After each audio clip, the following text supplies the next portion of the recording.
Oh, let's do it live on a sun-kissed Friday edition of the program. Welcome in, Merely Beau, the Great Z, CBD. How you living, buddy? I'm great. I'm doing well. It is a lovely Friday. I sense hesitation. No, doing great. We got the AB presser. Greg Cosell's coming on the show today. I love that. Wow, I got to smarter kids. Time to get smarter. Spend a little time this morning hosting the Riz quiz, which got off to a rocky start. So I want to pose for us to continue here today. Okay. I need you to answer this question correctly, which was the first question of the Riz I wasn't quiz. Prepared for this. I'm not prepared. Never heard this segment. I'm not sure what we're doing. I want you to be unprepared, and I want you to get it right so that we can continue. Flying blind. Okay. Are you ready? Flying blind. Okay. Yep. The question was, in the last 10 years of the NFL draft. Look out. Wait, I can't hear you. I couldn't hear you. Okay. You're trying again. Are we there? I'm here. Are you here? Did that thing happen again? I don't know. You got a spike? An early show spike when we just bring our intensity and our heat? Early show spike. I think you guys magnetism. I think it might be you guys. Yes, it's our energy, baby. Pure electricity. Pure electricity. Oh, Warm it's energy. something like that. Smart, warm smile. Energy up. There it is. All right. Okay, so that was the timing on that was incredible because you go here is this. It's gonna make it difficult. And on the private Zoom, I heard your mouth move, but I had nothing. Okay, go ahead. Go ahead. As you were saying. All right. In the last 10 years of the NFL draft, two defensive players, only two defensive players have been picked number 1 overall. Who are they? Our guys. And now the show may continue. Miles and Clowney. That's right. What are we doing? What are we doing? Are we doing a real show? That stumped some panelists, we do, unfortunately. But they bounced back, though. The Marvel comic universe, they bounced back. But that was I needed it. I needed that. I knew you had it. Sweet spot. I knew you had it. Yeah. Yeah. All right, good. Now I'm very happy. Yeah, our guys. Our guys. Those are the guys. Pretty good. Pretty good little defensive ends. Pretty good. I'll just say. You think about Jadeveon. Go ahead. Let's just say it's pretty good, and you know one of the perks of being back in here is you never know when you bump into a luminary in the cafe. And today we had the privilege Gibbe and I did of bumping into the great luminary Chris Kiffin, our defensive line coach.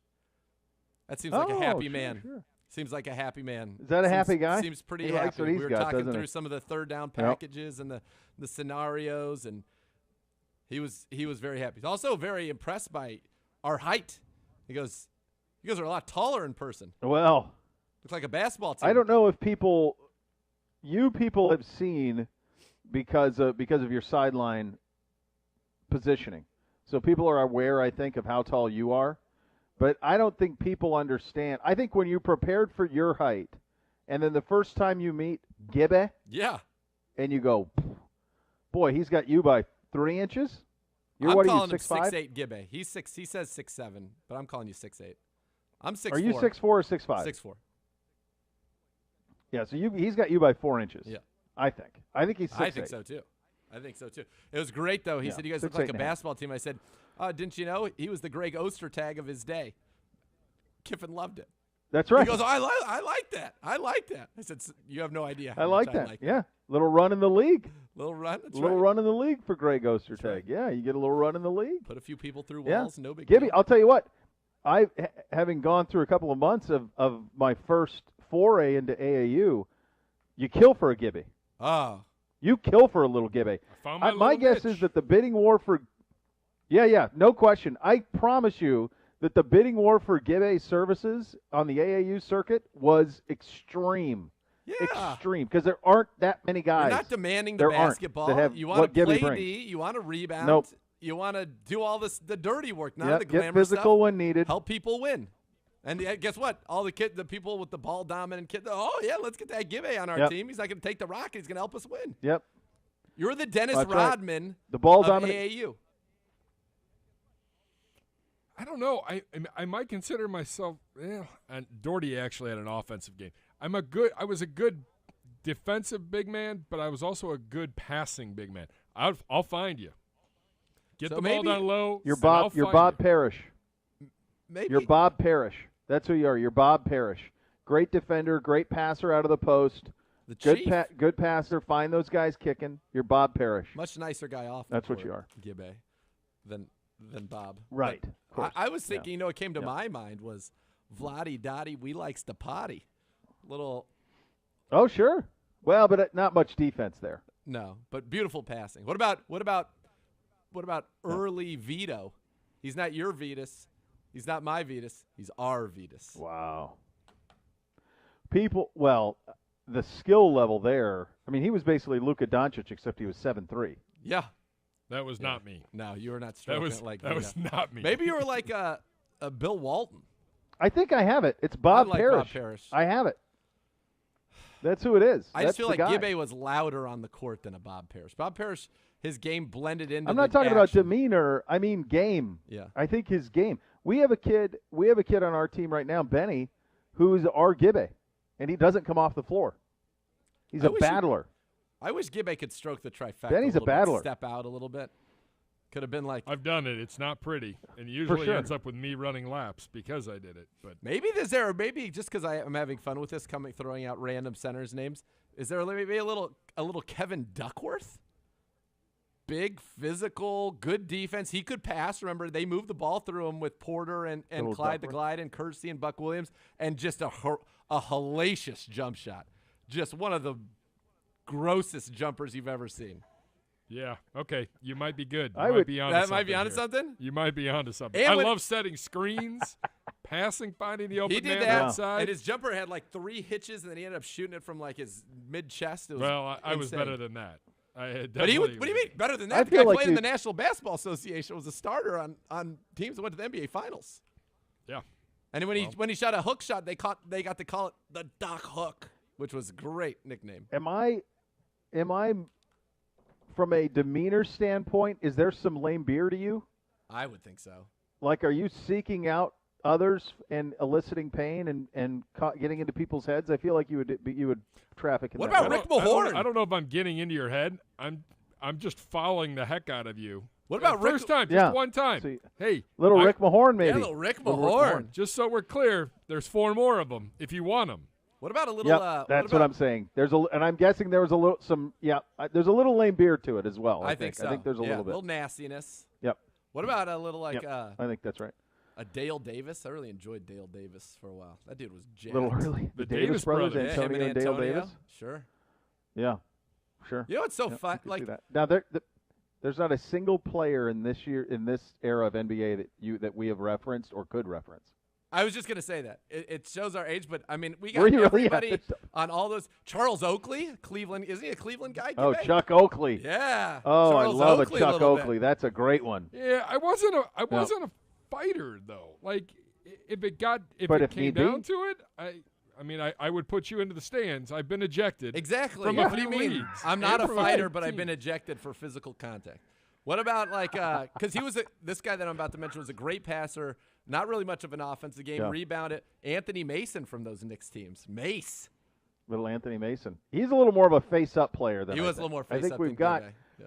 I think you've got some Duckworth, some Lame Beer, some Bob Parrish from the passing. I think those humans you kind of put together and you might have a give it. If you, on the rare occasion that you did post and they actually gave you the ball, what was your go-to move? I mean, you couldn't block my hook. So you threw a jump hook. Kevin Willis. Do we have a little Kevin Willis here? I love Kevin Willis. That's a whole different level of athleticism. Then I just want to know, but when you caught it, so would you stay back to the basket and hook, or would you Sigma face up? Did you do your work face up? I could go either way. Maybe we go either way.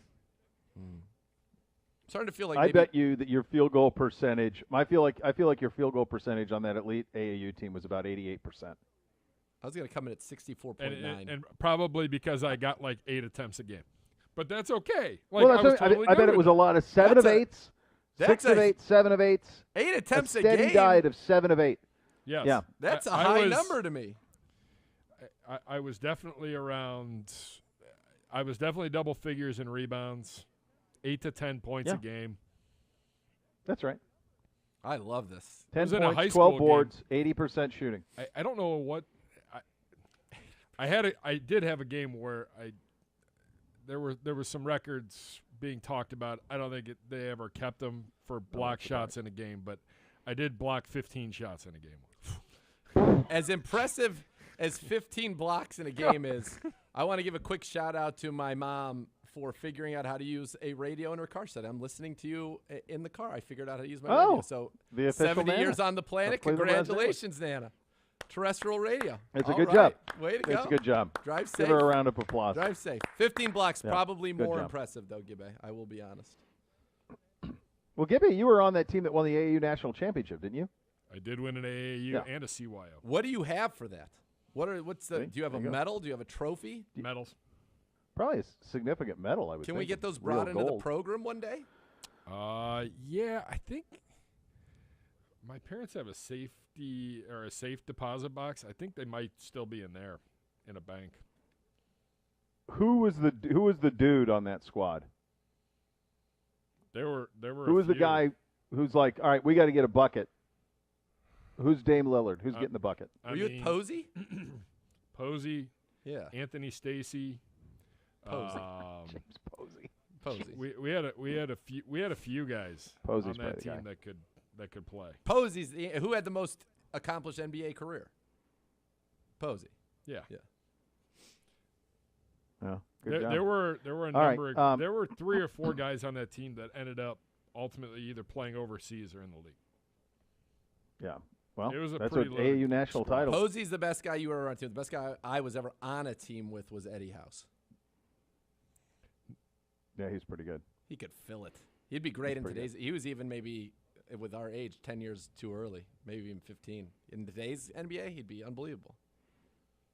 It was. Yeah, mine would have been Ryan Leaf. It was a lot. Ryan Leaf. Sneaky good basketball player. He was all state. He was ridiculous. Really? Incredible athlete. Yeah. Yep. Incredible. And like Gibby, he would fight people in the stands. He would do that. He did go into stands. It was pushed to a certain level. There would be. That was a Maybe relatively regular Gibby, if you had occurrence. grew your hair out, maybe a little Ben Wallace to your game. Gibby? I always wanted that. Oh God, That can was you imagine never going to Gibby be with an a option headband for me. That was and just never like an option for me. flowing? Let it grow. Let it grow out. Yeah, What a treat that would be. It was never an option. We did scrimmage a team of older guys, and there might have been some fisticuffs that erupted from it, and See? Of course. I found myself in a scrap heap with Orlando Pace. But that's neither here nor there. Jeez. And I didn't. No. You were a pretty heavy Pace. underdog. I came in that situation, I came my in friend. last minute, and I felt someone literally pull me. I didn't have anything on the ground and just throw me out. And that was Orlando Pace separating the, That was the O-Pace. pile. Jeez Louise. That's crazy. I was too much. I was we such should- a go Euro ahead. player. I was never involved in any fracases on the court or anything like No, that. I'm not doing that. I'm not dirty in my hands. No, You kidding me? I was very Euro. My Kidding. biggest You guys beefs do used it. to Go come fight. I don't with care. the Enjoy officials. yourself. We have not talked Shockingly. about What'd I anything do? football related. And there's plenty to discuss. Well, we actually have news, so we should probably get into the Yes. OBM Hot Topics. Come Ohio on. Business Machine, but preferred copier provider, your Cleveland Browns, all the X's and O's for your office. Call 216-485-2000 or visit ohiobusinessmachines.com. You will hear Andrew Berry's press conference from earlier today at 2 o'clock, so fear not, you will hear that. This was the big news of the day, though, and it was this morning. Jake Trotter was the first one I saw with it, per his sources, and then per us directly. The Browns have exercised fifth-year options on quarterbacks Baker Mayfield and defensive back Denzel Ward, both now signed through 2022. The options for 22 fully guaranteed for the first time under the new CBA. So there you go. Any surprises in that happening? Clearly not. No. The question I think for everybody will be, okay, so now let's talk extension. That'll be what'll be the next logical step. But you don't have to do that. This locks them up and makes them Browns, and you can go at your own pace on this. Exactly right. And I think that you're going to play it out as you get more information. I think that I'm telling you, I feel like both of them, both sides in this are of the same mindset. I think the Browns want to see. Yeah. I think Baker wants to see and see where the salary cap goes, prove another good year under his belt. He's betting on himself. I think that is exactly right. I think on all these cases, I think everybody wants to be betting on themselves. And look, one of the things that you have to take into account with a guy like Denzel Ward, for example, is now with the pass rush that we've outlined for you, and I can tell you that people are excited about it in this building when we're talking about Clowney, Tack, Miles, and Malik Jackson out there, or maybe even low if we were to dream about Paul Bunyan, who, by the way, I don't know if you heard the direct quote. Thanos. I don't know if you heard the direct quote about Paul Bunyan in the AB presser. Did you get transform his body? Verbatim. He's transformed his body. Come on. Oh, boy. Oh, boy. What a job. Yeah, verbatim. I mean, what do you think we're doing here, kids? Yeah. What do you think the scores are all about? I think they're paying attention to the scores. I feel like that came from us. That's what I think. Or did it? That's right. AB, paying attention to the scores. Yeah. Good job. Anyway, I point, think in both instances. Yeah. Go ahead. What I was just going to say is, yeah. This Andrew Berry and this organization are not. They're going to be disciplined in everything they do. So you will not see emotional reactions to anything. It will be calculated. There will be a plan, and they will execute it. And that's it. They will not allow emotion to come into it. And so that's how this is going to go. This is a prove it for everybody involved. It's a bet on themselves on everybody involved. It's a no-brainer. They're both great, and they both will be Browns a long time. So this was the first step in ensuring that. It is, and I think you love just the poise of it, the comfort of it. And, right, you're setting yourself up. And what I was going to say, the point I was trying to make before we got sidetracked and all the fun and frivolity about Denzel is with that pass rushing group that we have, you're going to know as a corner the ball's going to have to come out. You can play a little tighter, and I think there will be many more opportunities for interceptions this season. Many. He's going to be able to eat. Yes. Yeah. And I think that will be wonderful for him and obviously great for us as well. Today's Ohio Lottery Keep It Fun Ohio poll today brought to you by Ohio Lottery, keepitfunohio.com. Doesn't it have to be which NBA player was an AAU Gibby? Yes, but I don't know if you've seen Red at Work just tweeted us and said, I mean, come on, these two guys have never been seen in the same place at the same time. Gibbe and Duckworth, the resemblance, uncanny. Uncanny. Okay. So, Duckworth, Lame Beer. Yep. We got to put Ostertag on there for fun since that was the original. And Ostertag for fun because that was the original. Yeah.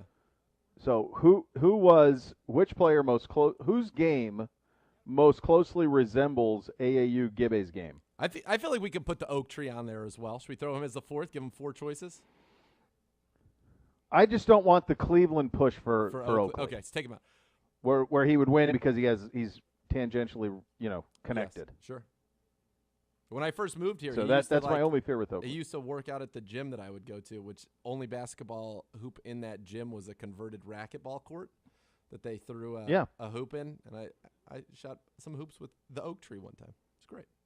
You guys probably lifted about the same weight too, I'm sure. He lifted my body weight. Leave it there. You just went up to Oak and just said, "Hey, leave it there. You're good. I got that. Nothing to see here. Guns. All right. So there you go. Obsessing over something like football could. If you're obsessing over gambling, it can be dangerous. So do something to take your mind off it, like finding a hobby. If you want more tips, go to keepitfunohio.com for great ways to keep gambling fun. Greg Cosell will join us in about 10 minutes. Woohoo! Lots to get to here on the program. You listen to Cleveland Browns Daily on 850 ESPN Cleveland.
2021 draft is coming home right here to Cleveland, Thursday through Saturday. Next week, you can be a part of the action at the NFL Draft Experience. The NFL Draft Experience is a free football celebration open to families and fans of all ages, and the NFL just released additional tickets. Space is limited. Get your free tickets today by downloading the NFL One Pass app. ESPN's Bill Barnwell with an interesting and unique take on the draft trades for all 32 first-round picks. So he has us. The Browns pick at 26. The Browns get the third rounder this year and a 2022 first, and the Texans get the 26th pick and the 89th pick in the draft. And so we would, in this scenario, move out of the first. Boo. I'm fine moving out of the first round. Not for this. Not for this. You don't go to one more year up and stay in the same round. We move up 22 picks in the third round to delay our first round pick a year. Now, of course, the Texans could be terrible, and it could be like what we had last time with them, where we ended up getting a top 5 pick. But I think we can extract more value out of them here. Yes. Like, I want your second round pick. That's the starter. Sure. Let me ask you this: for what player? And at what pick that is low enough that it's realistic would you love to see us go up and get? So how high could you go, and for what player would you go that high for? So I would go Let's play fantasy tell me fun. If this Don't be realistic. You. I don't care about numbers. Try. Okay, I don't care about what pick number it is. I would be willing to give up our extra third and our extra fourth, along with our first, to go up to get the cornerback that they desire, whoever that may be, or one of Chase, Waddle, Devontae Smith, even if he's small. So you wouldn't give up a 2 for the number 1 corner, this year's 2 for the number 1 corner on your board? I just don't think it's realistic to get from 26 to 10. That's where you'd have to go. So I'm thinking this has to be somewhere in the teens that you're going. What about the Jeremiah one from yesterday? Pitts falls to 7. This year's 1, next year's 1, you get Kyle Pitts. Don't need him. I would do that. But that's probably why I'm not a general manager. I think it was really interesting the way Daniel Jeremiah was thinking about that, though. Would this be the time? You saw the PFF. I know you're not hard of seeing. You saw the PFF most talented rosters. I believe we had that. Yeah. You responded to my tweet because it must have showed up on somebody else's timeline. Someone else retweeted it, I think, and I think it showed up. Yeah. I think that's probably how that happened. No so, or maybe somebody included both of us in the tweet. That could have happened, too, where we were both included, tagged. and I was responding to that tweet. Because, of course, I'll never respond to you directly because I don't follow you. No. But from not on social anyway. No. Every other platform I do, just not on social. The thinking for him on that is fun to say, we don't really need anything, but if we can get a Cadillac player that puts us over the edge, and he used the Julio Jones thing where we were on the other end of that with the Falcons, and you remember you felt like you got so much back in that deal, in the Julio Jones deal, and then you go and look and see what it netted you, and you go, what are we doing? Just take the player. There are 2. And you just wonder, like, what would be that? How high and what would that take to get there? I don't know. To me, it wouldn't fit the DNA of this front office, but it's fun to have fun with it a week before the draft. Right. Again, this draft haul here to trade out of the first round to just eliminate a first-round pick from our team this year doesn't make sense to me unless we can get something else this year. Now, if it was the 1-1, we get their 3, so now we have a 2 and 3 threes, and we're giving them, our extra 4 or something, or a 5, something like that in this year's draft, okay. And I'll take the shot that next year with my 2 1s, I'm going to be able to get a superstar because the Texans won't be good. So I am intrigued by that concept, that notion. It comes down to this. Do you believe that you can get more value for your team with 2 first-round picks in the 20s versus, because that would be the hope, right, versus 1 player? And so it's kind of a thing that it says when you make a trade like that, you are so sure. You're saying this one of two things. I'm so sure of this guy that I have to have him. And on the other hand, I'm not so sure these guys at the end of the first round. There aren't sure things. There aren't many sure things in a draft. There's one. Let's get that sure thing. Now, you would have to be, if you got Pitts, that would cause big ripples. There'd be obviously moves that would have to be made in that room to make it so. But, we'll talk. Greg Cosell's coming up. We'll talk to him about these quarterbacks. Talk to him about Pitts. Is Pitts that transformational? Also, a 2022 first-round pick for the Texans could be a top-5 pick because they're going to be terrible. Sure, but that's why I just think that would be a remarkable pick. That could be a remarkable pick. To take yourself, you could be having like the 5th pick and the 26th. You could, hopefully 5th pick and 32nd, Beau. We want more. Right. We want more. Well, good catch out of you. We'll ask Greg Cosell. We're going to talk draft with him. I want to talk about last year's offense, what he saw from Baker, what he saw from Stefanski. He's the smartest man in football. He'll join us coming up next. You listen to Cleveland Browns Daily on 850 ESPN Cleveland.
If your game plan for this season includes buying or selling a home, Howard Hanna Real Estate Services has you covered.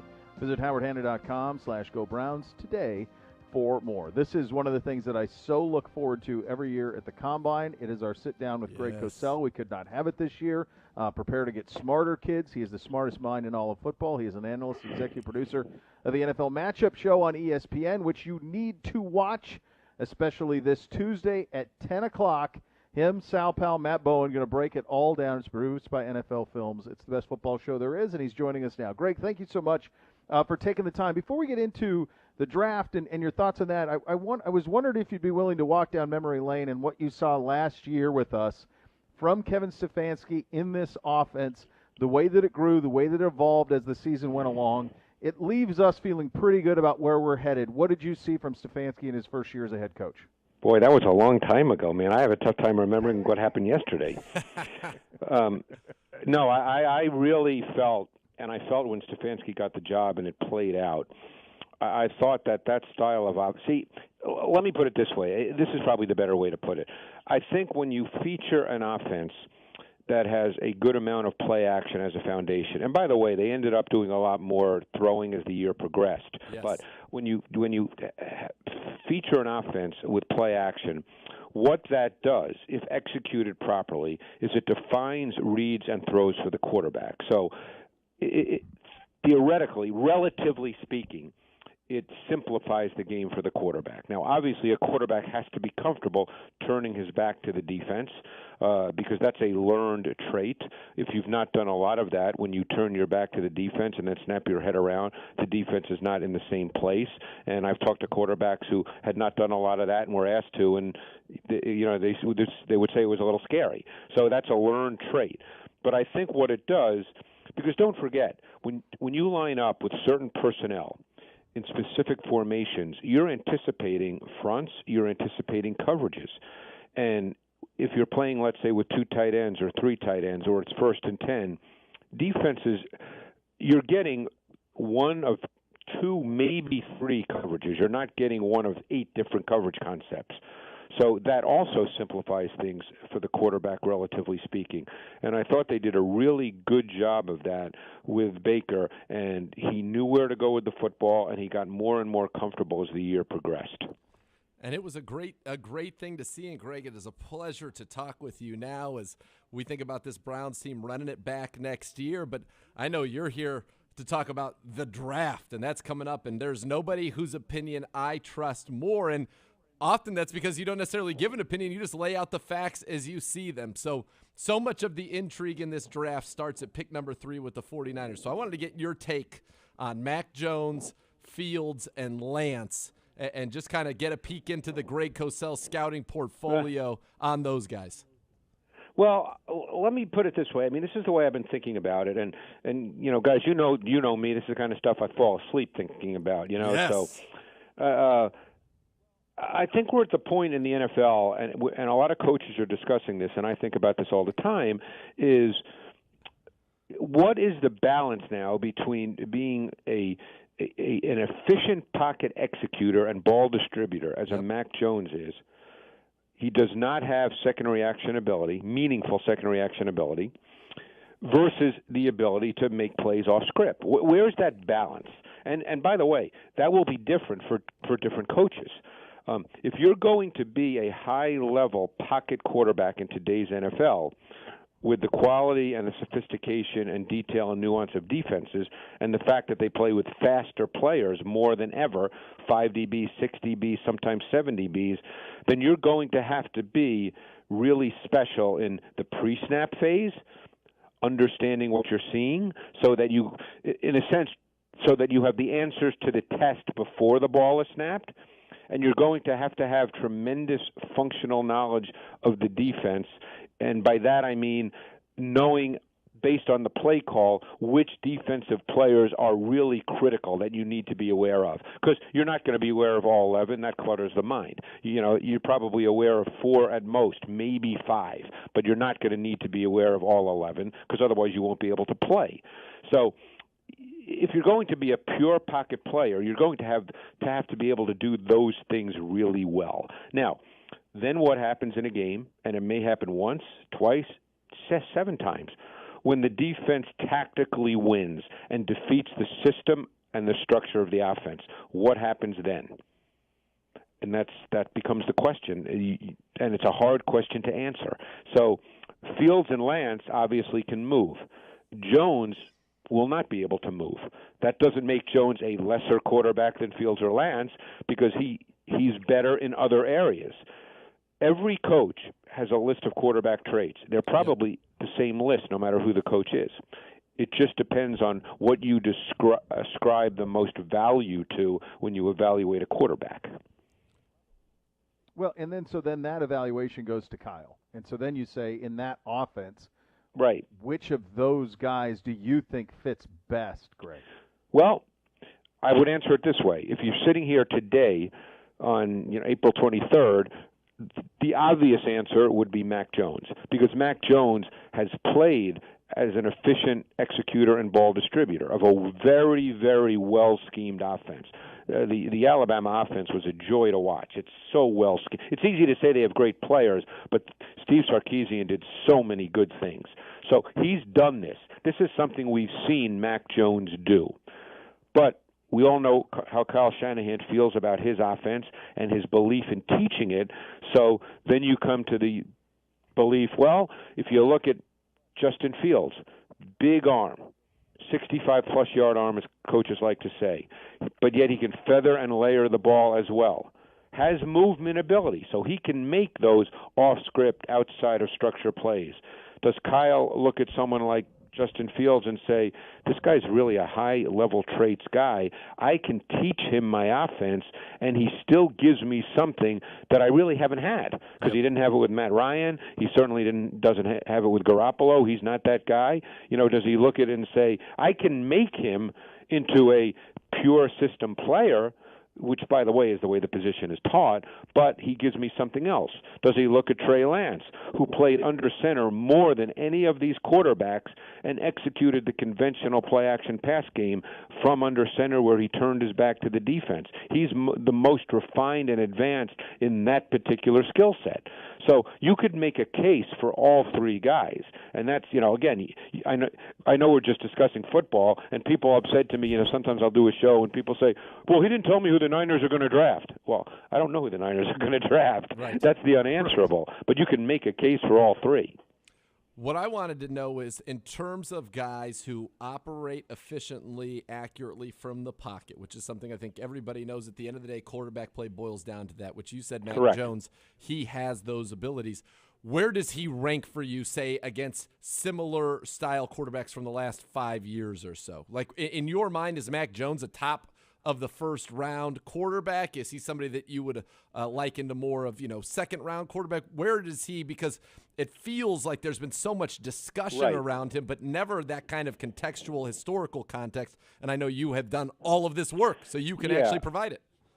And that gets down to what you ascribe the value to specific traits. I mean, did I see Mac Jones when I finished watching him as a quarterback I would think of as a top 10 pick in a draft? I did not. Okay. But he certainly threw the ball. Well, let me answer it this way as well. When you watch tape and you see an offense run really efficiently and effectively, people always like to say, well, the quarterback throws with great anticipation.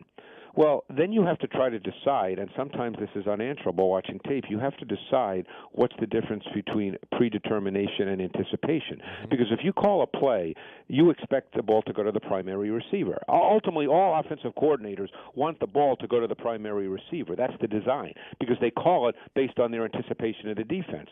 So if you get that and the ball comes out to the primary, is that anticipation, or is that, hey, the play call attacked and beat the anticipated defense? That's hard to know when you're watching tape. So did I see Mac Jones just looking at him overall as a top 10 player? I did not. But he certainly has very good traits in some areas, and then it's your definition of traits. Like, would I compare Mac Jones to Justin Herbert? Justin Herbert, to me, is just clearly more talented than Mac Jones. I think it's almost the debate from last year, Tua versus Herbert. Tua was an efficient executor and ball distributor. Herbert's a high-level traits guy. Now, they've each only played 1 year, so we're not going to make a final definitive judgment, but obviously Herbert played extremely well and Tua struggled a bit. We'll see how year 2 goes. No, but I did not see Mac Jones as being in a discussion for the third pick in the draft. Greg, is Trevor Lawrence, historical context on Lawrence is what? Is he that much? He's unimpeachable? No, he's a good prospect. There's concerns about Trevor Lawrence based on tape study. And as you guys know, that's what I do. This is nothing beyond tape study. By the way, I've been around Trevor Lawrence, and he's an unbelievable kid. Unbelievable. But there's some concerns about Trevor Lawrence when you put on the tape. He tends to rush himself when there's pressure up the middle, and I'm very curious to see how that happens in the NFL. He's a bit of a strider and a body thrower. The delivery, it's not long and elongated, but it's not crisp and compact. Now, you can play in the NFL like that and play for a long time. You know who's like that? And I think he's had a pretty darn good career, is Matt Ryan. So it's not a fatal flaw that he can't play. It's just something that I'm very curious to see. I guess the point I would make is no quarterback comes into the league, as you guys well know, given your quarterback, as a finished product. And for people to think that this is what the guy is, and that if you have, all we have now is the tape in college. That's all we have. So you evaluate the tape in college. Guys get coached. Guys improve. These are young guys. So all we have is the tape. So the tape is, there are some concerning things with Trevor Lawrence. Does that mean he can't be a really good player? Of course not.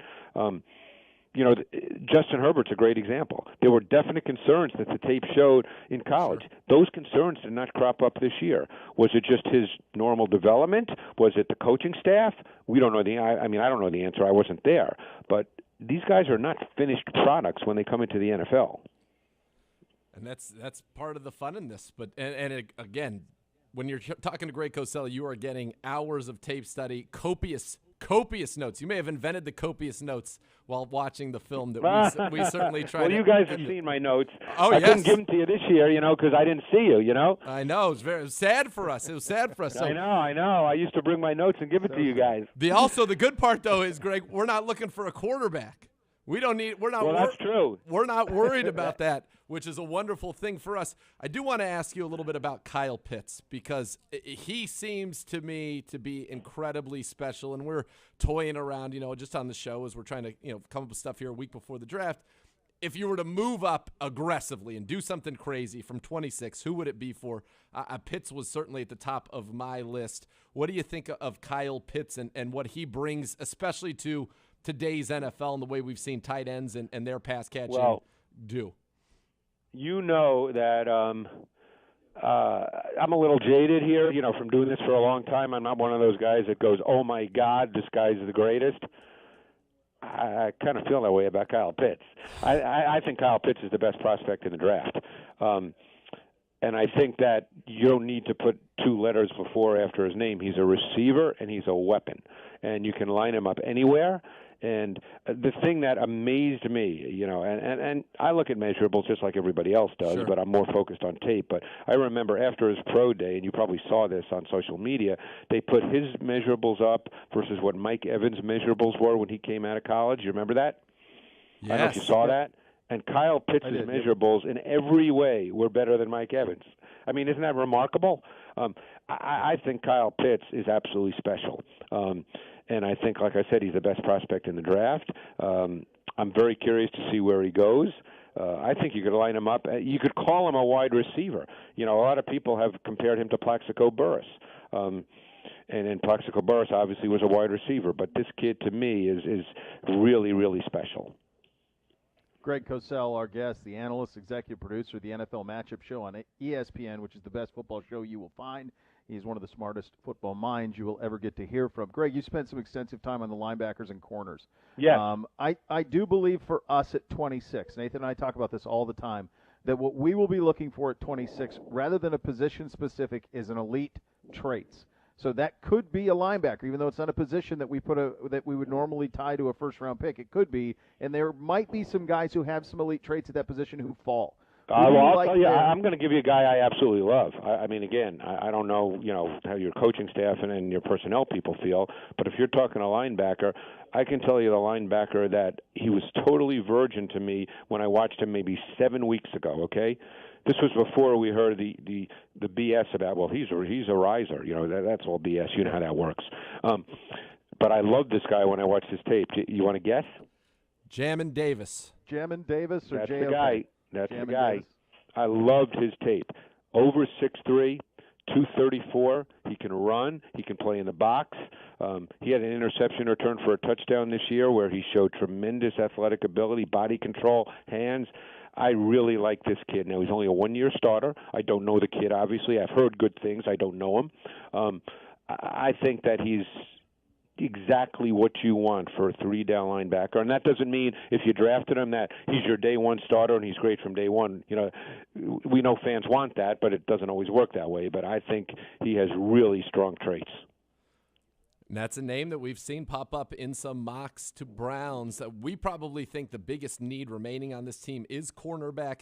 And our question for you is, what do you think of those corners? And for you, and we'll say what we have heard previously was that the group of Surtain, Horn, Farley, and Newsome was in its own class. So I guess that's really the first question is, do you see that big of a drop-off between those four corners and the next group of Samuel and Joseph and Molden and the Georgia kids, or is it more blended for you? I don't necessarily think of it in those terms, so that's hard for me to say.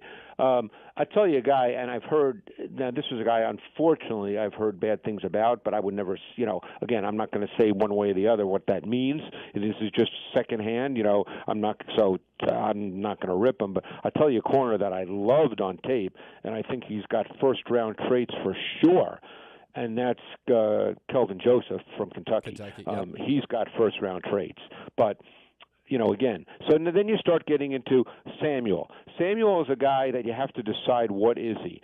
He played outside at Florida State, but he's 5'10", 180. Now, I know Denzel Ward's not particularly big either. So you have to decide, if you draft Samuel, is he an outside corner, or do you move him inside in the slot? Because as good as he was in terms of his traits, he's still 5'10", 180, which means he'll give up meaningful inches and a lot of pounds to a lot of wide receivers. Yep.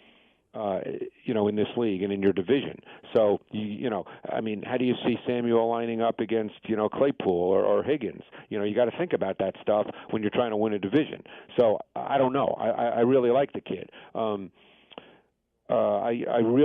Georgia kids are very interesting to me. I think Tyson Campbell, to me, is the most interesting corner prospect in this draft after the initial group because he has super traits. But I'm just not seeing his name, high. So I don't know what the issue is. I thought his tape was pretty good. In fact, I like him more than Stokes, the other Georgia corner. But I'm not seeing his name. So, I haven't asked anybody about him. I don't know. Greg, another guy, I'm taking you back to linebacker, but he really didn't play that at Notre Dame, and that's Jeremiah Owusu-Koramoah. Yeah. Who was, kind of a slide. He's like a missile. That's what he is. It's possible that he could fall. Where would you play him? What's his future in the NFL if he's there at 26? Yeah, well, when I watched his tape, I really thought of him more as a safety. I know he came in at 221 at his pro day, which is still light even for a linebacker in today's NFL. I really saw him as a safety. I mean, he's not a stacked box player in my view. He was kind of an overhang player, playing just outside the box, matched up man-to-man on tight ends, wide receivers, and did a good job, by the way. Yeah. And you're right, he shot out of a cannon. I mean, just as pure explosiveness, he's right at the top of this draft class.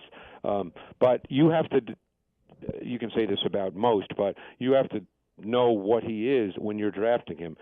No one plays, as you guys know, 5 positions. I mean, you guys might remember when Miles Jack came out and everybody said, boy, what a great athlete. He can play 5 positions. Well, that doesn't happen in the NFL. No. So you got to decide what he is and how he fits into your defense.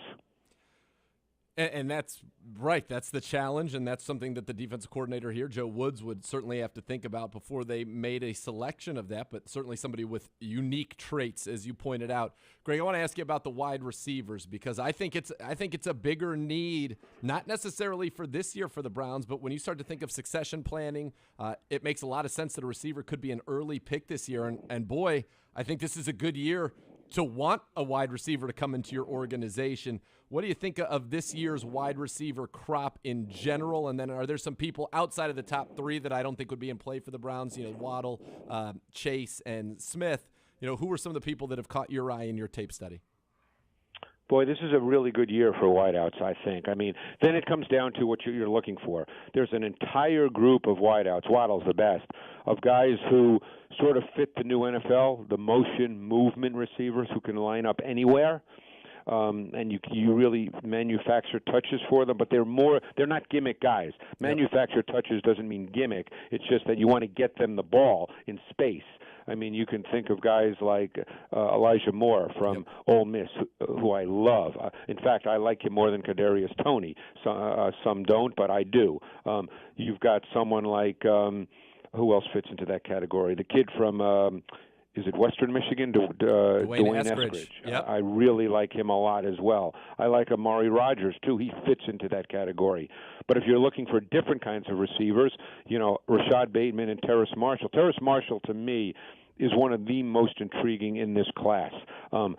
without knowing the kid, I think he has traits to become a wide receiver one down the road. And by that, I mean a volume target. When you hear people say wide receiver one, they think, he's not Julio Jones. No, I'm not saying that. But it becomes targets.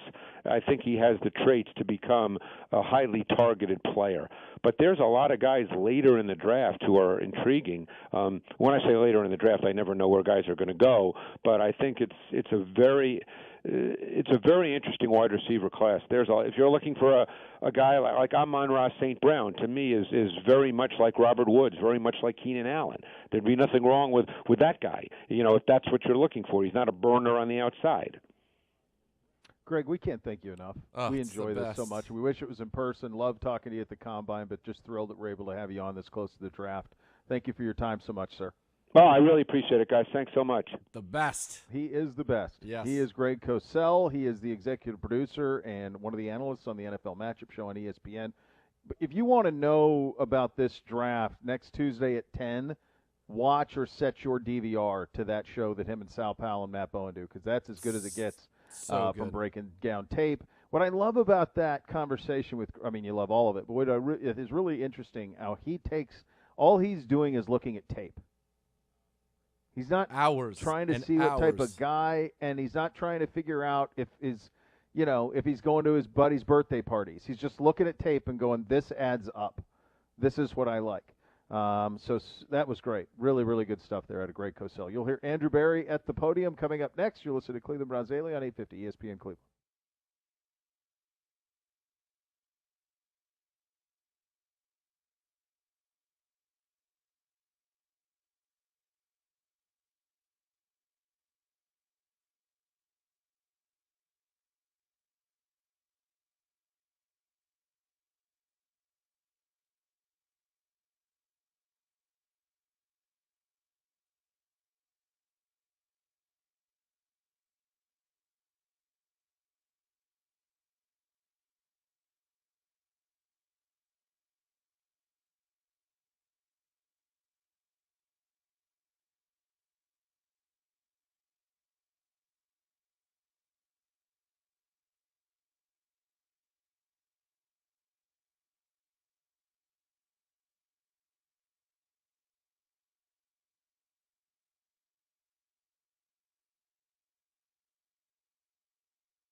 Second hour, Cleveland Browns Daily on a Friday edition of the program. Beau Bishop here for my great friends at Northeast Factory Direct. If you're sick and tired of your outdated kitchen, and you know that you are, it is the time to upgrade.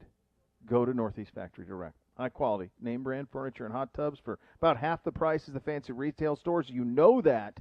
But did you know at Northeast you can also get high quality cabinets for 60 to 70% less than at the expensive kitchen remodeling stores? And it's really easy. You make an appointment, you bring in basic measurements, they walk you through the rest of it. The best part of this, the appointment and the design are free. That is so rare. The design is free. It's yours. Northeast Factory Direct cuts out all the costs associated with traditional stores, so you can buy nice stuff at really incredible prices. Pretty simple, a win for everybody. Also have 0% financing available. That's right, 0% financing. So if you're thinking about remodeling your kitchen, it is simple.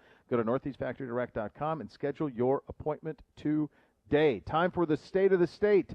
Our general manager, Andrew Berry, a week before the draft, addressing the media. Let's have a listen. First of all, you guys are down. Everyone. So we're inside of a week till the NFL draft. It's always a very exciting time because a lot of people have put a lot of time, work, and energy into the draft process. Next weekend we get to welcome the newest members of the Cleveland Browns and add talent and competition to the roster. So it's always a very exciting time. I think the draft process is just as much of a selection process. It's also an elimination process. At this point in time, we've gone from about 1,100 prospects in late August that we knew we needed to get familiar with both on and off the field, to a draft board containing 168 players, 114 of which we view as draftable, and another 54 that we view as priority free agents. We use the term collaborative around here a lot, as you guys know, and I think the draft process is very symbolic of it because there are a number of groups across football operations that contribute very heavily for us to build our board. It starts with our scouts, headed up by, Glenn Cook and Dan Sagany. And this group, they really form the backbone of the entire process. And what they've been able to accomplish over the past year, given all the restrictions at schools, given how different scouting has looked in the fall, has really been nothing short of phenomenal. And they deserve a ton of credit. Our research and strategy group, headed by Andrew Healy and Dave Giuliani, they do a phenomenal job of really integrating all of our qualitative and quantitative information to develop insights as we build our board. Our coaching and player development staff, they do a great job of articulating the different roles and characteristics that prospects can play in our system and have to produce in our system to have success as Cleveland Browns, as well as characteristics that they can grow and develop throughout their time in Cleveland. John Frayne and Ken Kovash, who have led our player background, security, psychological testing to get a deeper dive into these guys. And then, Joe Sheehan and Dr. James Voos, who in a very challenging year from a medical standpoint with no traditional combine, have really done a nice job with a number of creative solutions to make sure that we have the proper insight as we build our board. So a lot of people, a lot of hands, touch the creation of the draft board, and a lot of people across our football operations spend a lot of time and a lot of energy to make sure that we get the process right. Before I open it up for questions, I also wanted to mention that our organization is incredibly impressed with the work that the Greater Cleveland Sports Commission has done, along with the NFL and a number of other local agencies in terms of bringing and organizing the draft to Cleveland. I know it's been very important to the Haslam family to bring big events to the region, and we think next week will be great to showcase, our city to a national audience where people can see, the passion that Clevelanders and people in Northeast Ohio have for football and the Browns specifically. So we're really looking forward to the start of the draft on Thursday night and continuing through the weekend. And with that, I'll open it up for questions. Andrew, good to see you, man. Hey, it's our understanding that you have exercised a 5th-year option on Baker Mayfield and Denzel Ward today. Can you address that and what went into those decisions? Yeah, we did. I think as you all know, we had a deadline by May 3rd think, both of those players have, really just done a really nice job for us over the first 3 years. Both had very strong seasons for us in 2020, and we view both of those guys as young players that are continually ascending and, are going to be a big part of what we do, as we move forward. Have you spoken to Baker's representatives about a long-term extension? Where do things stand with that, Andrew? Yeah, Tom, I think you probably know me well enough. I'm not gonna really talk on that in this setting. I just don't think it's appropriate. But obviously we know both those players are extension eligible. Yeah. Hey, Andrew. In light of releasing Sheldon Richardson a few days ago, how do you feel about that position, the defensive tackle position, going into the draft?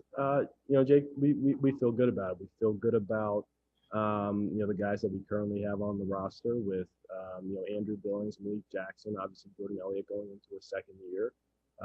Like all positions across the draft, there are a number of good young prospects that are going to come into the league. But that all being said, Sheldon is a big loss. It was a big part of what we did last year. Really strong presence in our locker room.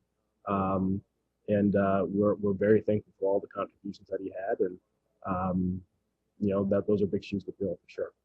Kevin said he's hoping there might be a scenario in which Sheldon can return. Is that something you see as feasible? Yeah, I think it's certainly possible. Obviously, it's something that has to work for all parties involved. But we like Sheldon. He was a productive member for our team, a big part of our success last year.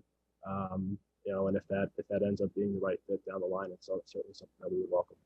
Last thing for me, how do you feel about your ability to get to the quarterback with the guys that you've brought in to flank Myles Garrett? I think we feel good about all the guys that we've brought in so far this offseason, and think that that's a position group that can be productive for us going into the fall. But it's all got to bear itself out, obviously as we get into camp and into the season. Andrew, just wondering about your philosophy heading into this draft in terms of the number 26 overall pick. Can you kind of just let us know, do you feel like number 26 looks like a really good spot in terms of trying to land a player, an impact player for you there? Are there that many first round grades that you have? Or do you see yourself maybe packaging and moving up a little bit? What's your sort of vibe going in? Yeah, I think that, I guess in general, how I view the draft, we really go into the mindset of trying to really maximize the long-term impact on our roster. It's less about, call it, filling a need or some level of instant gratification on the roster, and more about a longer term focus on the team. So that all being said, I like where we're picking, and not just at 26, but at 59, 89, 91, 110, and so forth. I think there are plenty of opportunities where we can add young players that can grow with us over the next several years. To your question, Mary Kay, about moving off the pick, I think the positioning in this draft allows us to be very flexible. Whether that's moving up, down, or sitting and picking, and largely that'll be dictated by how the board falls ahead of us. But I think we have a lot of flexibility heading into Thursday night. Piggybacking off that, how badly do you want to make a pick in the first round, or would you be open to? I mean, you guys are in the back of it. Would you be open to, having a quiet Thursday night and moving out and loading up for Friday night? I'm going to guess a quiet Thursday night would not be popular amongst this audience. But I'll tell you, Nate, that I'm comfortable if we pick. I'm comfortable if we move out. I'm comfortable if we move up. It largely depends on circumstance, but I'm not married to really any particular decision. And certainly 6 days from us knowing really what the first pick in the draft is even going to be.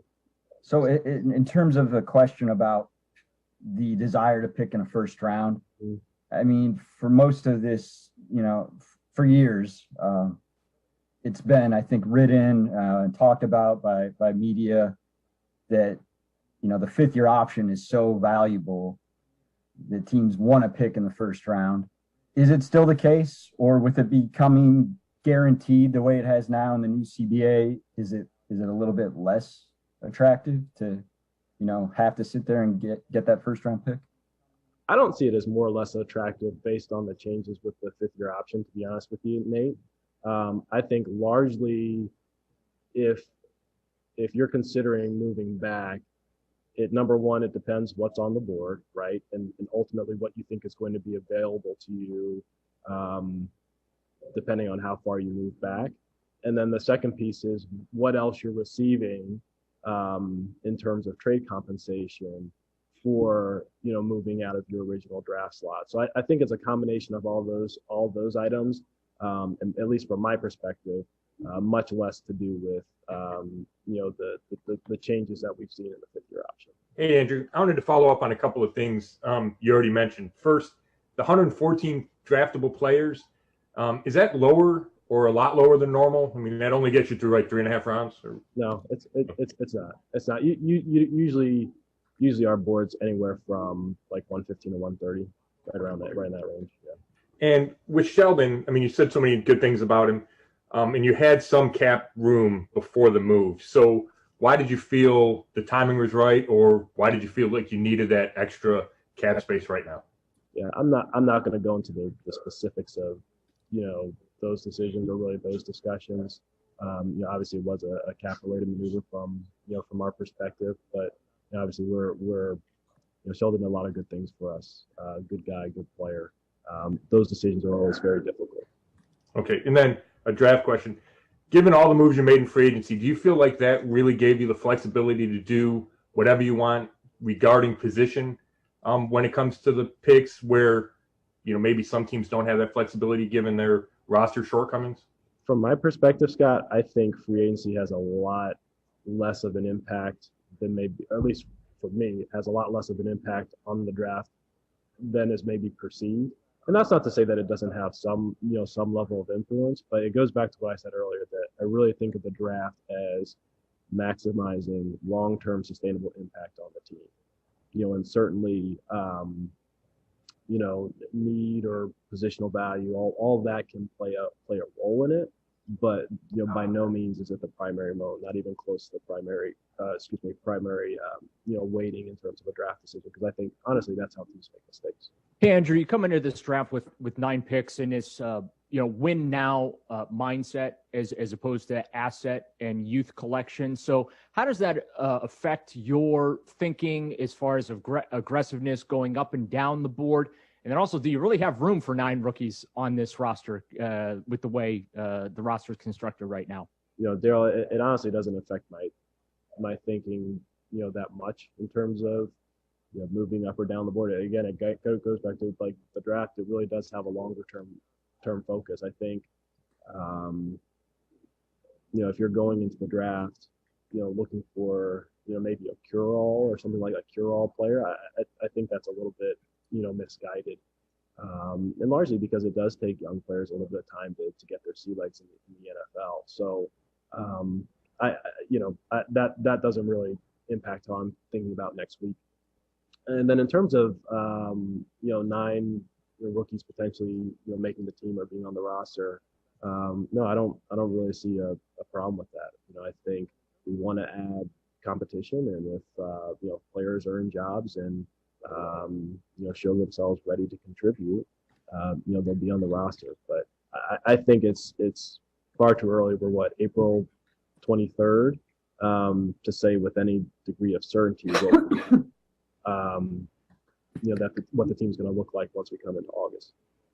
And then I was wondering if you could just kind of touch on the fact that the draft is going to be in Cleveland next week, and the focus can be on the city and, not the struggles of the Browns, since, the Browns are on the uptick coming off a great season. And as you alluded to, you're not going into the draft looking for that franchise savior now. Could you just kind of just touch on the overall aspect of, having the draft here and the atmosphere that's going to be around it?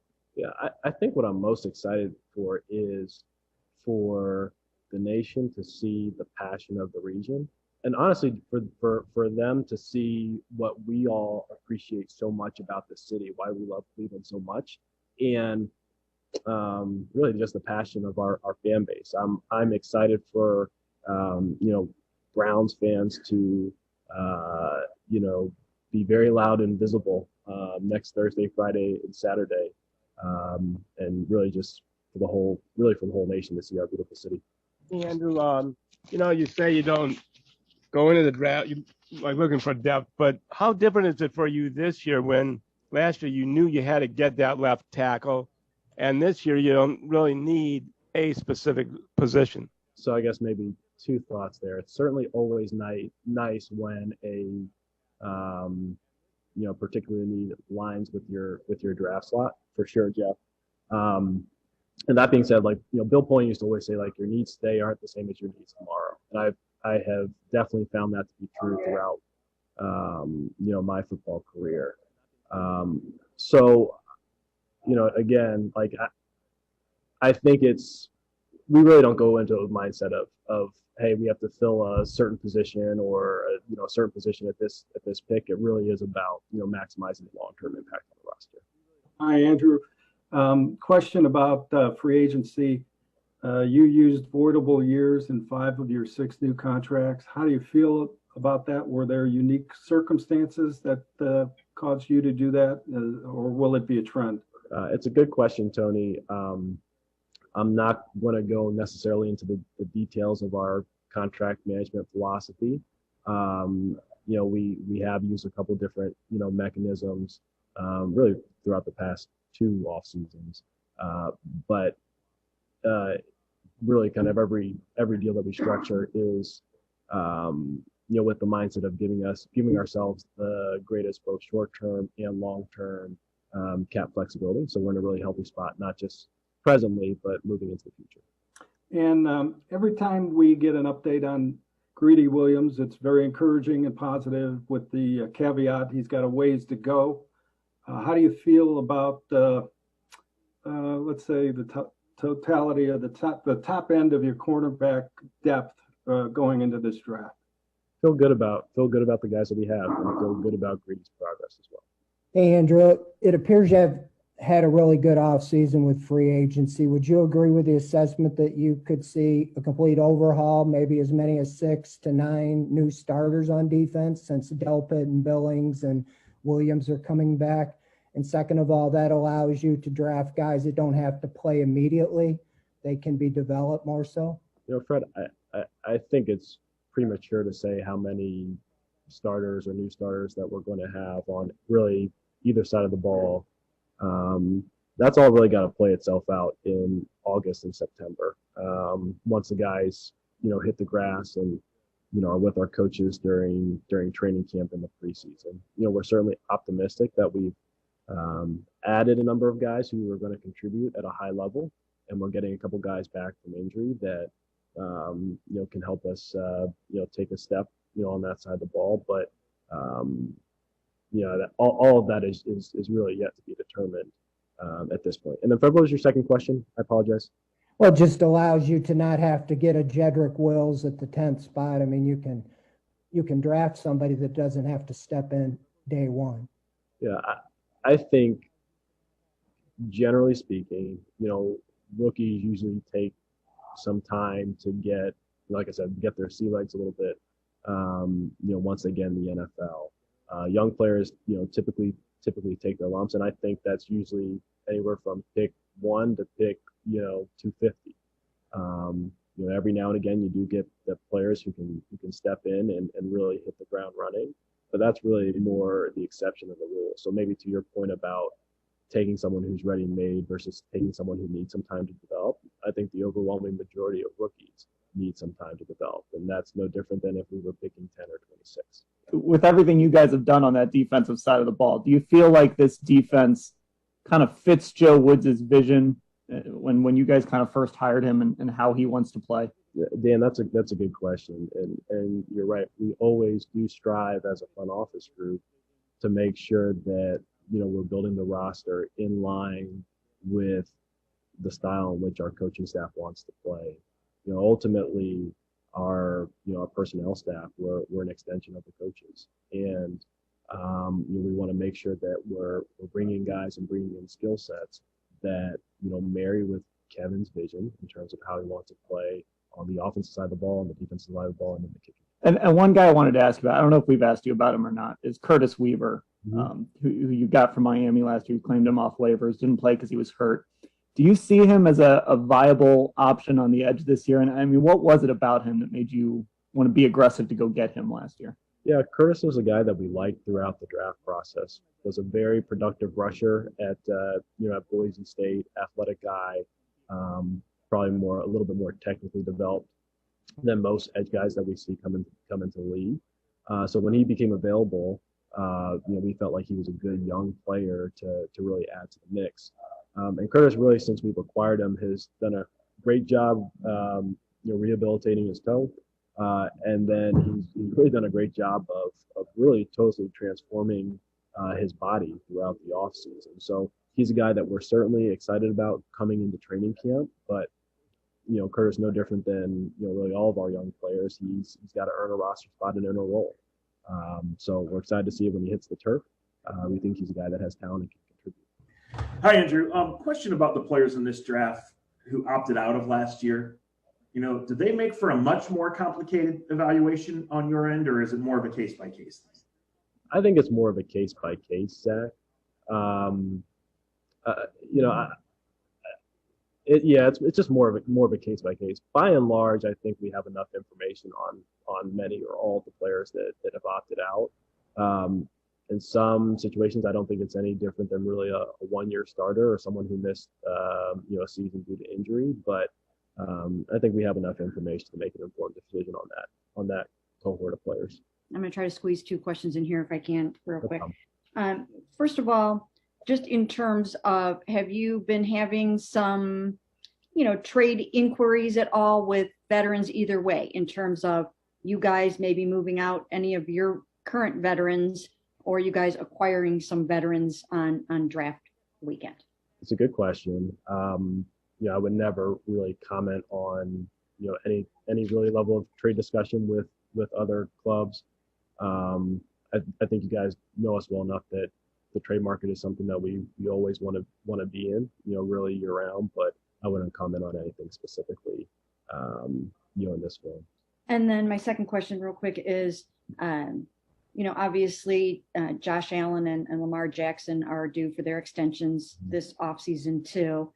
And will whatever happens with those guys impact in any way the decision that you make on Baker? I mean, I guess I'm thinking in terms of, would you get necessarily caught up in extension mania if those guys are starting to sign theirs, or will you just keep laser focused on what you need to do for Baker Mayfield? Yeah, we'll make really all of our contract management decisions, really kind of, I guess it's this, across all player markets. Yeah, certainly external factors may impact to some degree what you do with players on your roster, but by and large, we'll make those decisions independently of what other teams do, or we won't feel any pressure either way in that regard. Andrew, I had a couple questions real quick. 2 minutes left. The kind of the classes at different positions and philosophy.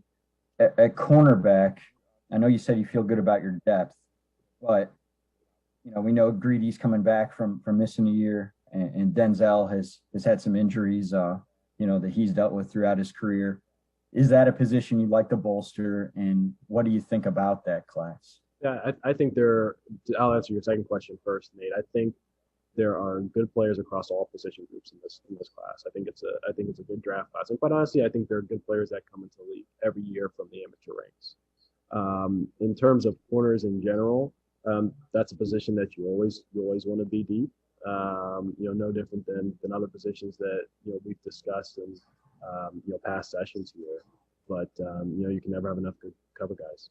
And then the question about philosophy is there's kind of this perception based on 1 minute left, guys. The first two off seasons as GM this far that you don't place a high premium on linebacker. And I'm just wondering what you would say to the notion that you just want to take a linebacker in the first round. Yeah, I wouldn't read too much into it. I wouldn't let anything define us in that regard. Yeah, hey Andrew. Yeah, how do you feel about the quality and the depth of pass rushers in this draft, and then just given the quarterbacks you'd have 30 seconds left. playoffs, your view on the importance of stacking that position with as much talent as possible? Yeah, I think probably a little bit similar to the corner question here. Like I think they're good players, and I truly do believe that they're good players across really every position group in this, really every position group. 10 seconds left. I think probably every head coach and general manager in the NFL will tell you that they'd love to have as many pass rushers as possible. We're no different in that. You guys are up. He's a master. Can't argue with that. The great Andrew Berry, our general manager, and a week from now we'll know who that first-round pick is or if they've made that first-round pick. Be sure to catch the latest edition of the best podcast available. It's out today wherever you get your podcasts. We're going to youtube.com/Browns. Our draft guru and the great Dane Brugler will join us from The Athletic, and NFL Network VP of Production Charlie Uke will join the program as well to preview next week's NFL draft. We'll react to what we heard from AB, plus take a look at the prospect to pro matches for Mel Kiper Jr. and Todd McShay. We do that coming up. You're listening to Cleveland Browns Daily on 850 ESPN Cleveland.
Beau Bishop here for my great friends at Weather Seal Home Services. You need a roof replacement? Would you like to replace your roof for one final time? Well, that is the benefit of choosing a metal roof from Weather Seal. Metal roof technology, materials, styles, and colors, they've improved significantly. They are beautiful, nearly indestructible. That's the big part. And with Weather Seal, affordable. Plus, with a new metal roof, Weather Seal includes a 6-inch gutter upgrade and up to 7 years, 0 interest financing on those. Call my guys, 877-351-SEAL. Visit WeatherSealHomeservices.com. Wide-ranging presser from AB. I thought the detail with which he shared on the amount of prospects they looked at, the amount that were draftable, the priority, I thought that was the most interesting thing of that conversation, was how they went about their business. Yeah, and what I'm excited to dive a little bit deeper. We got the draft preview show coming up on Monday night, and I'll get a chance to talk with Andrew Barry and talk a little bit more about that board and the process, and that is the fascinating stuff. Look, he's not going to give you anything. He's not going to tip his hand. I felt that if there was one thing that came out of it was clearly a business is business, but there is a great desire to have Sheldon Richardson be a Cleveland Brown. I felt that he was not happy that it worked out the way that it did. It had to, but I think that the door is very much open, as we talked about. We loved, of course, the drop on Curtis Weaver, that he's transformed his body as if he's been paying attention to the scores, which I appreciate. Yeah, he's got some scores. He's got some scores that he's paying attention to. But overall, the amount of work and detail, it's the process, right? These guys, the P's, plan, prepared, process to implement the plan. They've got it all. They will be unfettered, unwavered. I hope to get a little bit more of a peek into the process. How can it be that, you go through a mock draft, right, and somebody does a 4-round mock draft? Let's just do 4 rounds for taking comp picks out of it. Yep. 4 times 32, right? So 128 picks. We don't even have that many guys draftable on our board.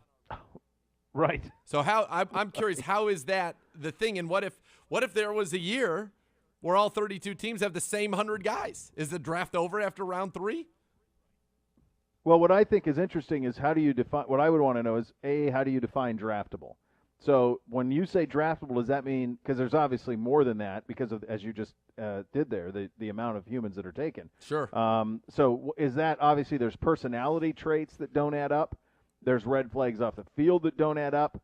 I would imagine that's where you get to the 114. There are certain characteristics that we don't like, so they're not among the 114. I would think that's what that means on the 114, but I'm curious. I'll be curious to hear you ask him these type of questions. I'm also curious, like, when you say 114 draftable, is anybody a quarterback? Like, are they doing homework on quarterback? We don't need one, but are they, do you rank, is Trevor Lawrence one of your 114? He's draftable. If he fell to you at 26, you take him because he's a commodity. So what do you do with that? How are they ranking those guys? There's a lot of questions I have about this 114. I just found that was fascinating. And I wonder if it's broken up into clusters, because all of a sudden, if you think about it from this standpoint, so 114, roughly 15 guys in 7 rounds, right? 15 per round, roughly. Yeah. It's 105, so maybe 30, 16, 17 guys per round. Is that how it's broken up? Is it broken up that we've got 17 guys in each round that we're looking at? These 15 in 1, these 15 in 2, these. Right. Yeah, that's.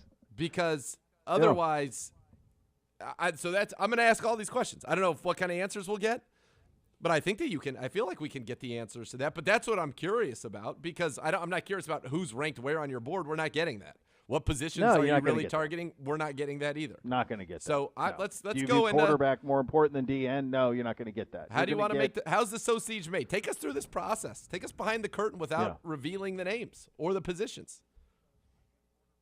This would be, for me, well, let me ask you. Sure. What do you find? What do you think is more? What is more intriguing to you, and what would be more fun for you? The week-to-week job of a coach, year-to-year job of a coach, schematically, matchups, building, or the year-to-year, week-to-week job of a general manager, continually addressing and analyzing talent? Which of those do you think would be more fun? It's a good question. Thank you. State school. Playing would obviously be number one, but since that is off the table, I know your dreams of playing in It's a off the preseason table. game. Preseason game. That'd be number one. Give I him a think few I would snaps. like. What's it going to hurt? I think I would like the GM side of it because it factors in more than week to week tactics. It factors in, short-term planning, long-term planning, personalities, talent evaluation, salary cap, fitting all the pieces in the puzzle. There's a lot to it. There's so much to it that I think it would be maybe a more rewarding long-term experience because of the change in it, whereas the coaching, I think, is more of a grind. Like, studying tape's a grind, don't get me wrong. That part of it would be. The only thing about the tape, the only thing about the coaching is you would get the instant gratification. Sure. Like, as the GM, you don't get that gratification that you get as a coach. Every week is Christmas, right? You're opening a present every week. So whereas GM, it's constant. I'm with you. I mean, I'm just trying to be the counter here. I find the more enjoyable, I think, would be GM. I just find everything Andrew Berry's doing is fascinating. But I do think it's a relentlessness to it. Whereas coaching, like this ends, let's start another one. Right, and then we have our personal development plans and all that, how we can keep getting better. Sure. I think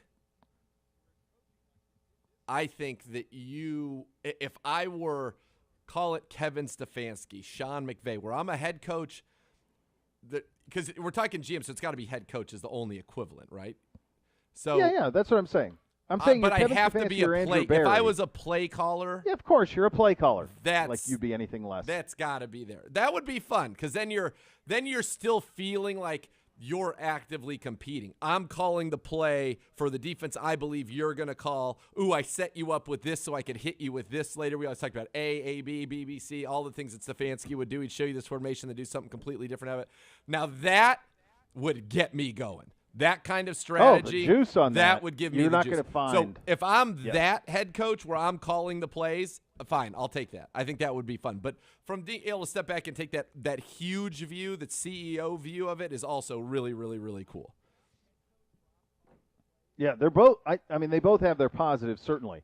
There is some real juice, though, for me, of looking at 1,000 guys in the draft and knowing the entire league and keeping an eye on guys around the spot. And I can't imagine. Now, the difference for it is, the biggest difference I think would clearly be, as I mentioned, like as the way we used how it's opening a present every single week in an NFL season now 17 times, and then in the playoffs upwards of 20 sometimes you're going to open a present. Whereas as the NFL GM, you're really looking at free agency, and you may not even get to open it. You might just get to look around. You might not even get to open the damn present. But the draft it's once a year. Like, this is your Super Bowl. This is your Christmas. You have to put all of it in this.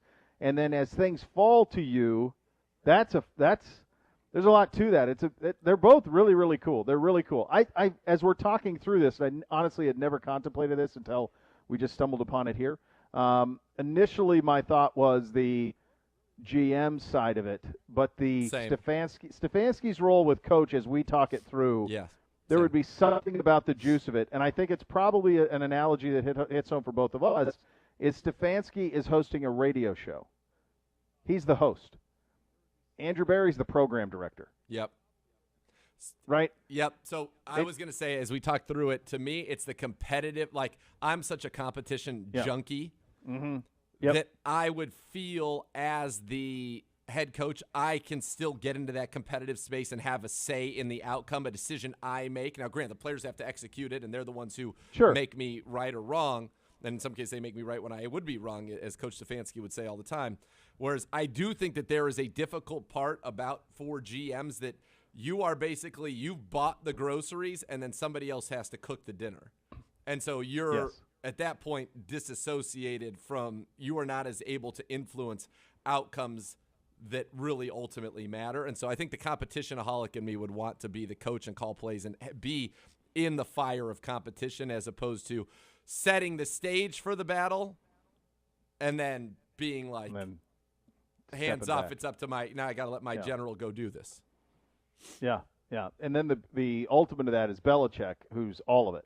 Sure. And you think about, like, the idea of trying to wrap your head around that process. Yep. And Kyle has a lot of that, obviously, a ton of say, obviously, and I'm sure Kevin does too. But it's fun. It's interesting. As soon as I thought, well, the Andrew Berry, the juice of that would be pretty cool. But I don't know that you can duplicate the idea of directly impacting a game with what you do. I just know I'm glad we have these two guys doing it for us.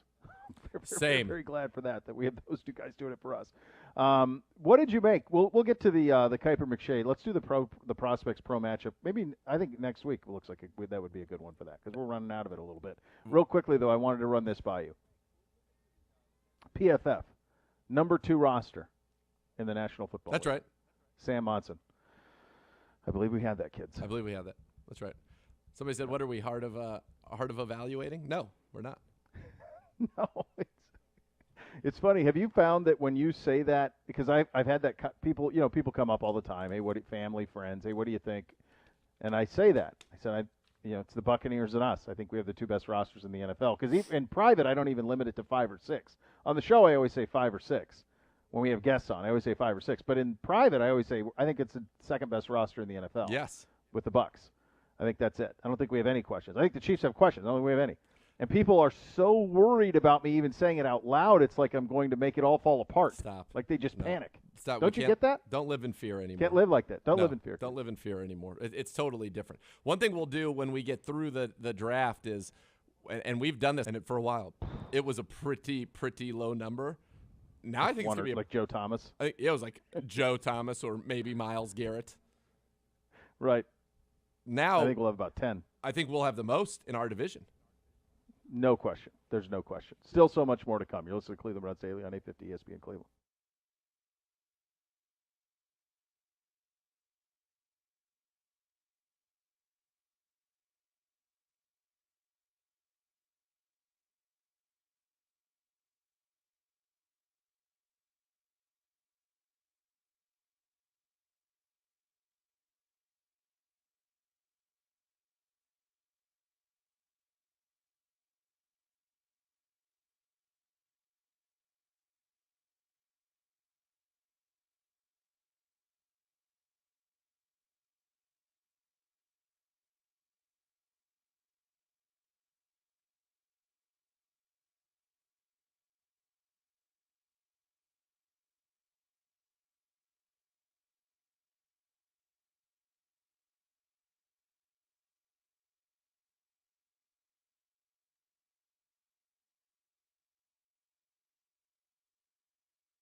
Are you on the injured list? We can help you get you back in the game. Call 1-800-ELK-OHIO for a free case review. Elk & Elk is a proud partner of your Cleveland Browns. Imagine how different today's show will be from next week's.